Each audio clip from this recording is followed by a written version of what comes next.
Hi everyone, the main day of the festival, Gold Cup Day, and behind me the statue of the immortal Dawn Run, winner of the Champion Hurdle and the Gold Cup.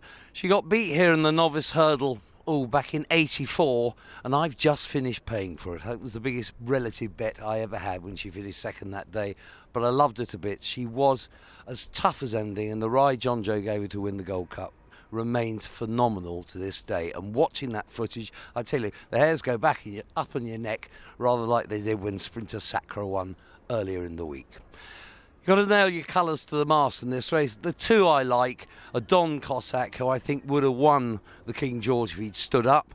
He was staying on really strongly, having never really travelled. Kempton it wasn't his place.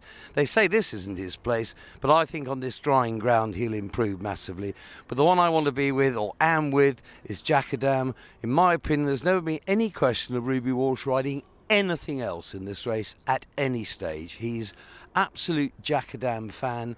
I'm kind of obsessed with the horse, having backed him at long prices for last year's Gold Cup. I'd love to see him gain compensation for that, and there is no Coneygree at the gig.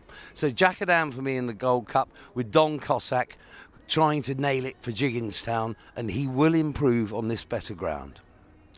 On the rest of the card, you can keep the Triumph, can't make absolute head or tail of it, but dotting around the rest of it, the Albert Bartlett, I'm with Gangster of Willie Mullins's. Willie is running a whole raft of them, and I think they'll be out to discomfort Barter's Hill, the Ben Pauling trained favourite, undefeated, owned by 8 chums who all put in £2,000. Wonderful story.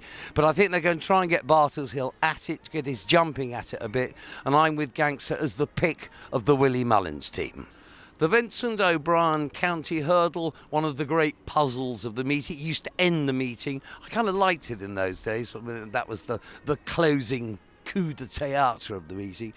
In that, I like Henry Higgins, trained by Charles O'Brien, Vincent's son, and Jacqueline O'Brien, his mum, passed away earlier this week. Henry Higgins got really good form in Ireland, won the major handicap hurdle last time, and I think could be an improver on this better ground. In the Fox Hunters, much though I like on the fringe, I'm going to be with Paint the Clouds, who's very much a good ground horse. And this ground, they've been watering, for goodness sake. The place was underwater about 10 days ago. Good ground's essential to Paint the Clouds. Placed in the race before, he will improve again markedly for getting onto the sort of racing surface he needs and relishes. In the Getting Out Stakes, and let's hope we're not having to still at that stage, the Johnny Henderson Grand Annual, a really harum-scarum 2-mile handicap chase. And for Each Way Thieves, Raven's Tower of Ben Pauling's. It's a big price. He hasn't really got the form in the book, but I can tell you he's in the form of his life at home, and I think he could give Ben Pauling a major squeak in the closing Grand Annual, and the very best of luck.